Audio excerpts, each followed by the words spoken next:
Well, howdy, y'all, and welcome back to another episode of Deep and Effective Big Book Study. I'm your trusted and loyal servant, a recovered alcoholic. And today, guys, we're going to be doing episode 19 in step 5. If you're new to the channel, we appreciate you being here. And if you get an opportunity, please hit that subscribe button. And for all my returning customers, so glad to have you with us today. As always, we're going to invite God into our session today in our little reading and discussion. If you care to join me in this moment of silence and follow with a prayer, that'd be great. So here's the set-aside prayer. God, please help me set aside everything I think I know about myself, my disease, the 12 steps, and especially you, so I may have an open mind and a new experience with all these things. Please help me to see the truth. And this is the point of the video where I'll be dropping in my email. It's recoveredalcoholic1939@gmail.com. Any questions, comments, concerns, anything I can help you with. If you're looking for sponsorship, both men and women, reach out to me, and I can get you hooked up with a spiritual experience. And ladies out there, I can get you in contact with some other women that can be extremely helpful to you. Also, if you're interested in any big book solution-based meetings, shoot me a message and I will get you some Zoom codes and passwords to some really good meetings. And since this is the Deep and Effective Big Book Study, we're going to be going to page 25 and reading from the middle of the page.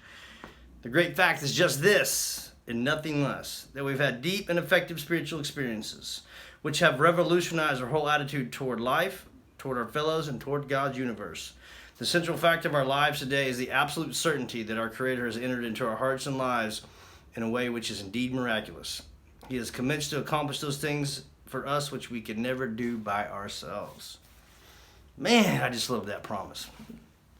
Okay, guys, so let's get right down to business, shall we? We're now moving into chapter 6, into action. Oh, that's an important word here, action. Let's take a quick moment to recap and see where we've come from, how we've arrived at step 5. So in the previous episodes, we understood that we went through the inventory process. We understood about resentments, fear, and sex, and harms done to others, right? We understand that we have these 4-column inventories, right? We understand the whole process and why we're doing this. And we now have another tool in our toolbox, and that is the principle of the 4-step, which is courage. Courage with the humility. Remember, we're building the spiritual toolkit as we go along through the steps. So we now have honesty, we have now hope, we have willingness, we have courage, and now we're going to be moving into the principle of integrity. And there's many examples of the principle of integrity within this reading today. You're also going to see courage. You're also going to see honesty, open mind, and willingness. It's all the principles are always intertwined with each other, and they have this beautiful ballet that they just coexist with each other. So I'm going to start reading, guys. And let's look at the 5th step. We've got 1, 2, 3, 4 pages, right? I talked about this in the last few previous episodes, right? We just look at the simplicity of how this stuff really works, right? We're going to spend the biggest chunk of our time in the first 3 steps, right? This is where they give us the heaviest amount of reading, because we need to understand this is some of the most important stuff, is that I'm going to lay that solid foundation. I need to really understand the problem and everything that goes with it. But when we get into the action part of the program, it's quick. It moves rapidly, right? With the fear inventory is 2 pages. The resentment inventory part is only 3 or 4 pages, right? And so on and so on. So the 5th step, it's very quick. It's very simple to understand. So I'll go. So having made our personal inventory, what shall we do about it? Well, there's a question mark. How simple of a question is that? I have this inventory. What am I doing with it? What's the whole purpose of this? Well, the next sentence tells us exactly why I did this inventory. We have been trying to get a new attitude, a new relationship with our Creator, and discover the obstacles in our path. So it says the purpose of the inventory has nothing to do with sobriety, does it? Right? I'm here to do one thing and one thing only, and that is to get hooked up to a power greater than myself. Right? Alcoholics Anonymous has never claimed to be selling anything other than God. And it's repeated over and over and over in our literature. So here's the purpose of your 4-step, is to get a new relationship with your Creator. How simple is that? We have admitted certain defects which have ascertained in a rough way what the trouble is. We put our finger on the weak items in our personal inventory, right? The weak items, this is all about character defects. Remember, this is not about therapy, it's about inventory. Right? We didn't make an inventory of our feelings. We made an inventory of our character defects. Although there's feelings behind that, and I'm not discrediting that. But that's not what the inventory is for. Now these are about to be cast out. This requires on our part, which when completed will mean that we have admitted to God, to ourselves, and to another human being the exact nature of our defects. Again, the inventory is about character defects. This brings us to the 5th step of the program of recovery mentioned in the preceding chapter. And we also see the foundation principle of humility well written within this step, right? Because that's the whole point of the other person involved, right? It's one thing to sit down with myself and a pen and paper and write about me, right? But the third part that completes this step, that really equals the humility that they're asking me for, is for me to share these things with another man, another woman, right? I got to sit down and look another person in the eye and get humble. So I'll keep going. This is perhaps difficult, especially discussing our defects with another person. We think we've done well enough in admitting these things to ourselves, right? This is exactly what I'm talking about. There's no humility in that. There's no growth in that, and there's no accountability in that. There's doubt about that. In actual practice, we usually find a solitary self-appraisal insufficient. Yes, we do. Many of us thought it necessary to go much further. We will be more reconciled discussing ourselves with another person when we see good reason why we should do so. The best reason first, if this isn't highlighted in your book, it needs to be. This is a warning. This is a promise. Just as true the promises on 83 and 84. If we skip this vital step, we may not overcome drinking. Time after time, newcomers have tried to keep to themselves certain facts about their lives. Trying to avoid this humbling experience, they have turned to easier methods. So this is all about humility. This is all about integrity. This is all about honesty. Almost invariably, they got drunk. Having persevered with the rest of the program, they wondered why they failed. We think the reason is that they never completed their house cleaning. They took inventory all right, but hung on to some of the worst items in stock. They only thought they'd lost their egoism and fear. They only thought they had humbled themselves, but they had not learned enough humility, fearlessness, and honesty in the sense we find it necessary until they told someone all their life story. Now, I want to talk about all this right here that I just read. It's in a nutshell, it's about integrity. So they're warning us right here. They're telling us, if I purposely omit something, we all have those couple things that we're going to take to the grave with us, right? Well, this is what they're talking about. This is what's going to kill me later down the line if I am unwilling to shed light on these things to another human being. And I have seen this promise come true for so many people in the rooms of Alcoholics Anonymous. People that could not get humble enough, could not get honest enough. They drank again. And some of them didn't make it back. I'll keep reading. More than most people, the alcoholic leads a double life. He's very much the actor. To the outer world, he presents his stage character. Boy, they're writing about me right now. This is the one he likes his fellows to see. He wants to enjoy a certain reputation, but knows in his heart he doesn't deserve it. The inconsistency is made worse by the things he does on sprees. Coming to his senses, he is revolted at certain episodes he vaguely remembers. These memories are a nightmare. He trembles to think someone might have observed him. As fast as he can, he pushes those memories far inside himself. He hopes they will never see the light of day. He's under constant fear and tension. This makes for more drink. My God, I remember reading this for the first time years ago, and I said, how do they know that about me? Oh my God, these 2 paragraphs fit me to a T. I'll keep going. Psychologists are inclined to agree with us. We have spent thousands of dollars for examinations. We have known but a few instances where we have given these doctors a fair break. We are seldom told them the whole truth, nor have we followed their advice. Again, they're writing about me. Unwilling to be honest with these sympathetic men, we were honest with no one else. right? What is the first boundary of sponsorship? What is the first boundary of recovery? It goes back to page 58 and how it works. It's about honesty, right? It tells us that if I am unwilling to adopt a lifestyle that demands rigorous honesty, I will fail. It's that simple. And this is what they keep telling us over and over and over throughout the book.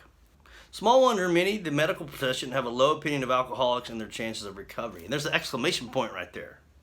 So this next sentence, guys, we're going to see, again, the principle of integrity. And we're also going to see another promise. We must, there's again one of those musts they tell you that is not in the book. I believe there's about 83 of them in the first 164 pages. We must be entirely honest. That's about rigorous honesty. We must be entirely honest with somebody if we are to live long and happily in this world. So right there is integrity. And there's the promise that if I'm unwilling to practice integrity, that I will not live long or happily. That's pretty powerful stuff to me.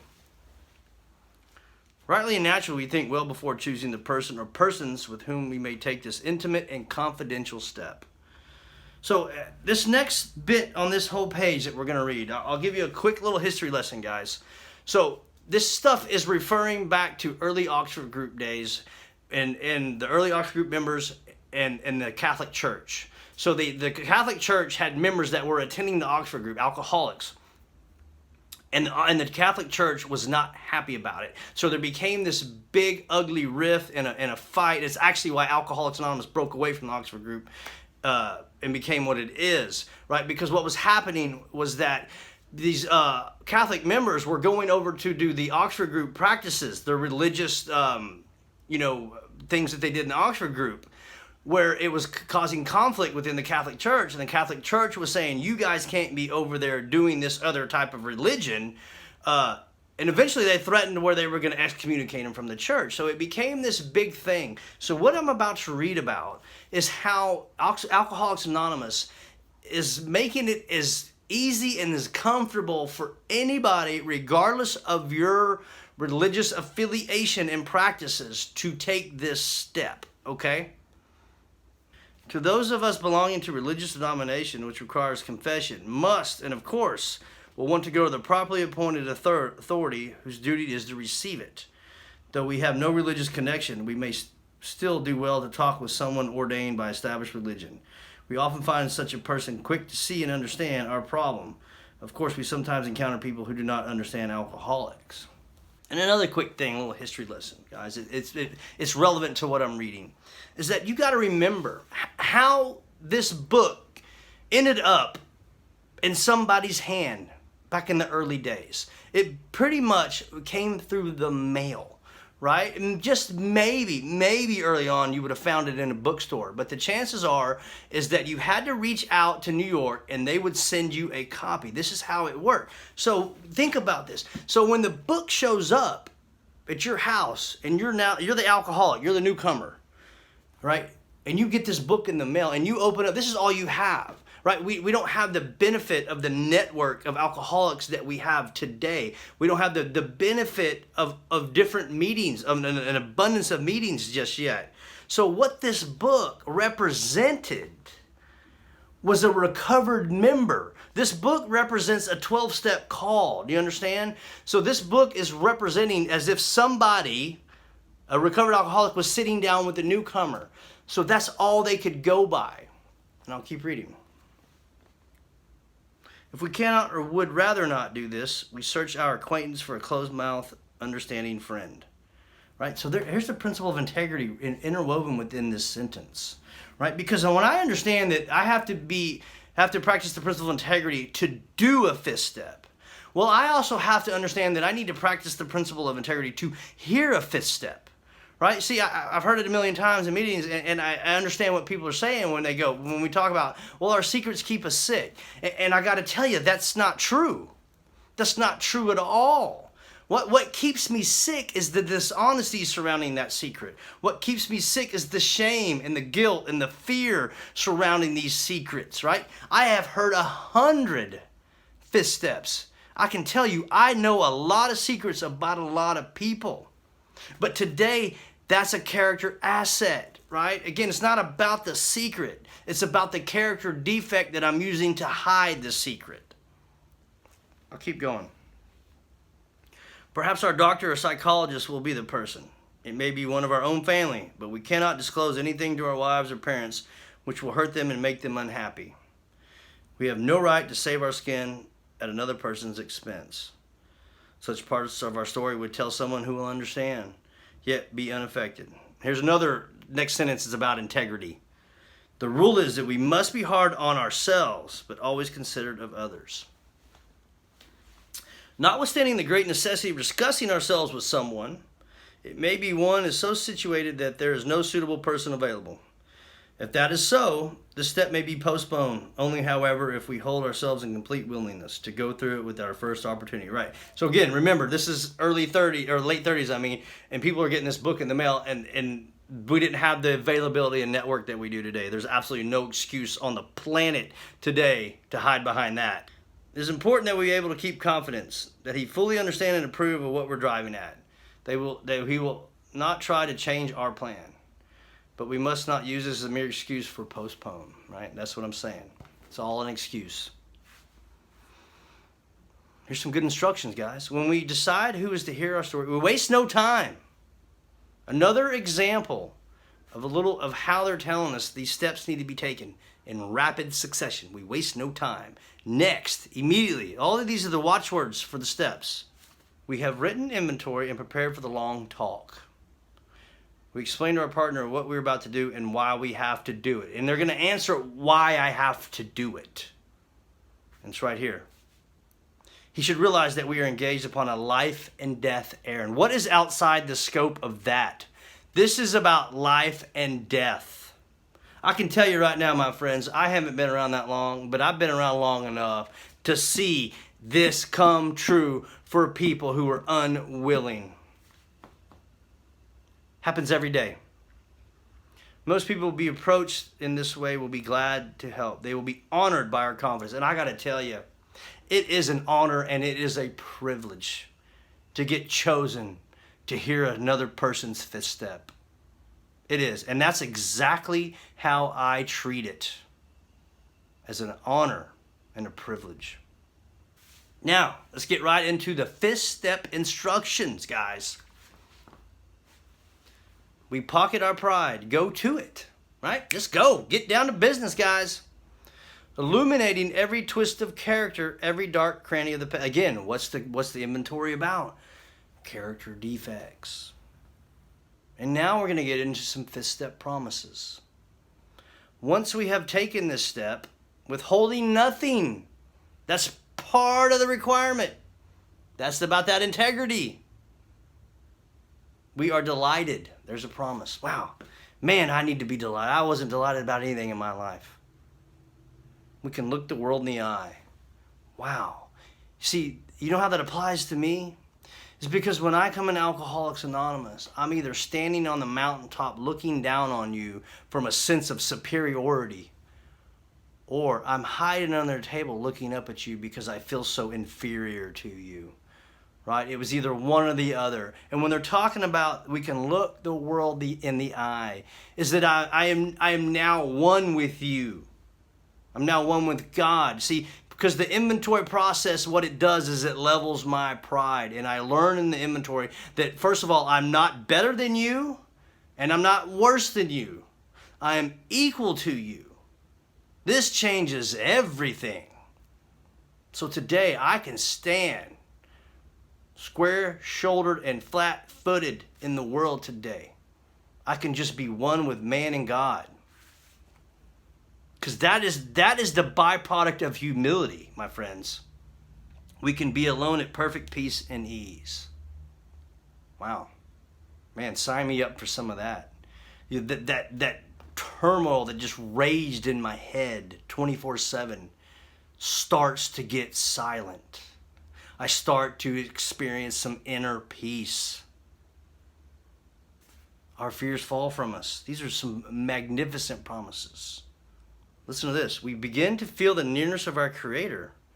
Well, that's why I can be alone at perfect peace and ease. It's because I understand that I'm not really alone. I understand that my Creator is now with me. He's in me. This is what we learn about on page 55. We may have had certain spiritual beliefs, but now we begin to have a spiritual experience. Well, isn't that the whole point of the program? Isn't that what step 12 tells us? What we're here to do? Right? I'm not here to quit drinking. Right? That's such a puny, small goal. Here it is. The feeling that the drink problem has disappeared will often come strongly. Right? So I'm no longer in that clenching fist of drink, don't drink, don't drink, back and forth, and that struggle that I have within. I can start to breathe now because I'm getting freed of all that. Right? This is what the program does for us. I get to be free on the inside. We feel we are on the broad highway. See how it's capitalized? Walking hand in hand with the Spirit of the universe, right? That's why I'm alone at perfect peace and ease. I now know that I'm walking hand in hand with the Spirit of the universe. I can tell you this, guys. I'll take you. I don't tend to tell a lot of stories, but I'll tell you one quick one. My very first fifth step, I was just early in sobriety. And I remember I did it. I was at a conference, all men's conference, and I went out into the woods and did this beautiful fifth step with this guy. And I came back in, and there was all these workshops going on, and I went and sat down and with a group of guys, and I forget what was going on, but I was just sitting there, and I felt like I was floating in my chair. And I'll never forget, I was like, oh my God, I'm finally having this spiritual experience y'all all keep talking about. And because what had happened is all that weight, all that trash, all that garbage I had been carrying with me my whole life, I was now free from it. And I truly was lighter. And I remember I felt elevated. And I was experiencing something that I could not explain, but I knew it was real. Man, I'm getting fired up today. So now, we've done the act of sharing our inventory with another person. Well, the fifth step's not done, guys. Right? There are 6 things that I have to do in order to complete the fifth step, and it's right here, and we're going to go over it. So, here it is. Number 1, returning home, we find a place where we can be quiet for an hour. Okay, when they say that's what we need to do, that's what we need to do. Here's the second thing. Carefully reviewing what we have done. What have I been doing this whole time? What have I been doing since I come into Alcoholics Anonymous? And here's the third thing. And guys, it's a prayer. It's the only prayer in the entire program of Alcoholics Anonymous where they ever tell us we need to thank God. It's such a simple prayer, but it captures everything for me. Listen to this. Here's the third thing we do. We thank God from the bottom of our heart that we know Him better. See, guys, I'm sober today for one reason and one reason only. Because I know God better. Right? I have this amazing wife in my life, the most beautiful, amazing friends for one reason and one reason only, because I know God better. Everything that I am today is for one simple thing, that I know God better. There's also another side to that coin. You see, a decade ago when I came in Alcoholics Anonymous, and my life has been burned to the ground, and it's nothing but chaos and turmoil and grief and despair. See, I don't have any of that anymore for one simple reason. And it's not because I quit drinking. It's not because I went to a bunch of meetings. It's because I know God better. You with me? Here's the fourth thing we need to do. Taking this book down from the shelf, we turn to the page which contains the 12 steps. Well, this is going to be page 50, 59, and 60. Here's the fifth thing. Carefully reading the first 5 proposals, and here's another prayer. It's the second fifth step prayer. We asked if we have admitted anything. Right? This is about that principle of integrity that I keep talking about. Now is the time for me to get quiet and start to practice the prayer and meditation that's going to be coming later down the road in step 11. The answers to these questions are within me. Have I admitted anything? Have I purposely tried to hold something back. And listen to this, guys. For we are building an arch through which we will walk a free man. You're looking at it right now. I've been talking about it in every episode about the wonderfully effective spiritual structure that page 47 talks about. And with all these building metaphors of keystone, cornerstone, building blocks. Well, here's some more of it right here. Is our work solid so far? These are questions. Are the stones properly in place? Have we skimped on the cement put into the foundation? Have we tried to make mortar without sand? Do you see how there's a question mark behind each and every one of those? Right? This is about more inventory and more prayer and meditation. Because that's setting us up for what 10 and 11 are about. That's the daily practice that should continue for a lifetime. Is the daily inventory through prayer and meditation.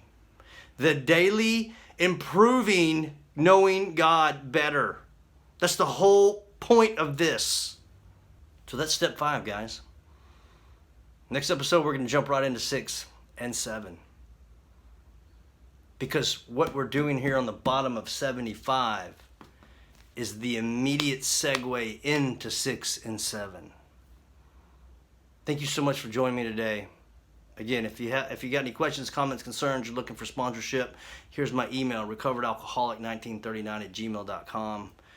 If you haven't already had an opportunity, please hit that subscribe button, share it, and give us a thumbs up. So until next time, from the bottom of page 164, may God bless you and keep you till then. So take care and much love.